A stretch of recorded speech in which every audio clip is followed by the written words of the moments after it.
Hey guys, I'm Anna, and today I'm going to show you how to fix iFruit app not working. So first of all, you need to make sure you're running the latest version of the app. Open up Play Store app on your device, and then tap on this search icon at the top of the screen. Then search for the app, and if you see this update button right next to the app name, simply tap on it to make sure you're running the latest version of the app. But if you still encounter this issue, then you need to clear app cache. Go to your device settings and then scroll all the way down to Apps and tap on it. From here, search for the app and then tap on it. Once you're on this screen, you need to scroll down and tap on Storage, and then tap on Clear Cache. Clearing app cache should fix the issue, but if it doesn't, then you need to completely reinstall the app. Follow the on-screen instructions to navigate all the way to this app page.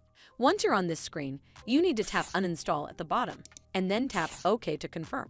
Once it's uninstalled, simply head back to the Play Store app, and then search for the app in the search bar at the top. Over here, click on this button right next to the app name to install it back on your device. Hopefully this will fix the issue, and if it did, then make sure you give this video a super thanks by clicking on this heart icon to help support the channel, and don't forget to hit that subscribe button. We'll see you in the next one.